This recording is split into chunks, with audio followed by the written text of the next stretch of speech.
हाँ जी, बताएं। बहुत हुई महंगाई की मार, अब बस करो मोदी सरकार। मान्यवर, हम अजमेर वासी स्मार्ट सिटी के निवासी हैं, जहां स्मार्ट सिटी पे अरबों खरबों रुपया खर्च हो गया, मगर हमें मिला कुछ नहीं, सिर्फ स्मार्ट सिटी का झुंझुना मिला। अब देखिए, 60 रुपये गैस सिलेंडर पे जो घरेलू सिलेंडर थे उन पे बढ़ा दिए। 21 दिन में डिलीवरी मतलब बुकिंग होगी और 4 दिन बाद उसकी डिलीवरी होगी। 25 दिन का आपने टाइम कर दिया। मैं आपका ध्यान इस ओर दिलाना चाहता हूं कि आज राजस्थान के अंदर और अजमेर में आप देख लो, हर समारोह स्थल के अंदर शादियों का सीजन चल रहा है। सैकड़ों शादियां हैं अजमेर के अंदर ही, हम कहीं और जगह नहीं जाते। जो भी देश के मेट्रो सिटी हैं, चाहे वो बम्बई में ले लो, मुंबई में ले लो, अहमदाबाद में ले लो, दिल्ली में ले लो, वहाँ पर तो गैस से सप्लाई है। हर समारोह स्थल के अंदर, हर घरों के अंदर गैस लाइन जारी है। उनके समारोह स्थल में तो सारी शादियां भव्य होगी, क्योंकि वहाँ करोड़पति रहते हैं, उन लोगों की शादियां तो बहुत भव्य तरीके से होगी। परंतु हम अजमेर के अंदर, हमारा दुर्भाग्य है, देखिए अजमेर के अंदर इन लोगों ने ऐसी कोई व्यवस्था नहीं करी। आज अजमेर में भी घरों के अंदर अगर पाइपलाइन से सप्लाई होती तो किसी के भी गैस सिलेंडर लाना नहीं पड़ता, कटौती नहीं होती, और जितने भी समारोह स्थल हैं उनमें गैस से सप्लाई होती, चाहे वो कमर्शियल होती। परंतु आज जिनके घरों में शादी है, 4 दिन से रेगुलर, मेरे पास भी कम से 50 से 100 फोन आ गए सिलेंडर की व्यवस्था के लिए। ये लोग अपनी शादी पे, फंक्शन पे ध्यान नहीं दे रहे, सिर्फ एक ही ध्यान दे रहा है कि सिलेंडर कहाँ से लाएंगे। आपने कमर्शियल बंद कर दिए, डोमेस्टिक आप दे नहीं रहे हो। वो लाइन लंबी लाइनें लग रही है, आप देखो 150 200 जने खड़े हैं लाइन के अंदर, इतनी लंबी लाइनें लगी हुई है। काश हमारे अजमेर के अंदर भी गैस की सप्लाई पाइपों से होती तो कहीं दिक्कत नहीं आती। पैसे वालों के लिए सारी सुविधाएं हैं, गरीब और मध्यम वर्ग के लिए कोई सुविधा नहीं है। आज गरीब और मध्यम वर्ग एक सिलेंडर के लिए भटक रहा है, और करोड़पति जिनके घरों के अंदर अथाह गैस की सप्लाई हो रही है पाइपों से, उन पे कोई दिक्कत नहीं आ रही। और आज ये देख लीजिए, आपके सामने है कितना हमारे बीच में फैसला हो गया गरीब और अमीर का।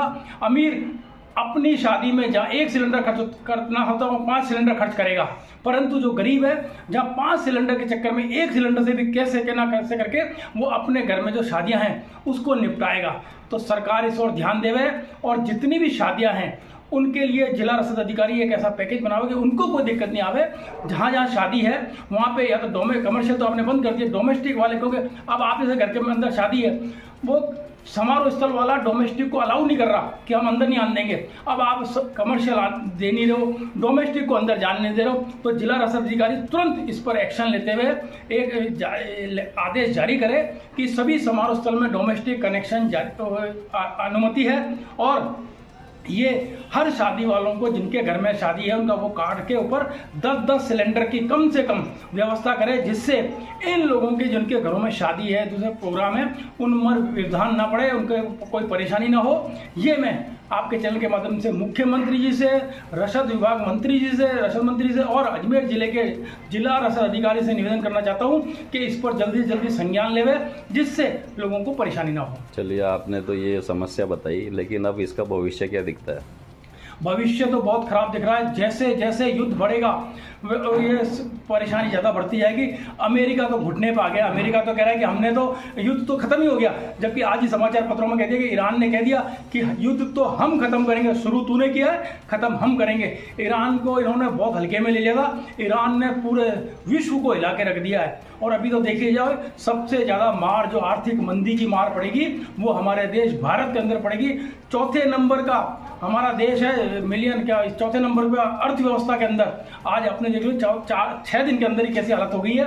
और आने वाला समय भारत के लिए बहुत खराब रहेगा, जहां 60% हमारे देश के अंदर जिस मार्ग से पेट्रोल और डीजल और कच्चा तेल आया करता था ईरान का, वहाँ उस पर बैन लगा दिया। सिर्फ उस रास्ते से रूस और चाइना सिर्फ वही तेल ला सकते हैं, कच्चा तेल। भारत के रास्ते बिल्कुल बंद हो चुके हैं। और ये लोग कह रहे हैं 75 दिन का, 60 दिन का, 70 दिन का आंकड़ा बताया था कि हमारे पास है प्रचुर भंडार है तेल का, गैस का, पेट्रोल का, सबका।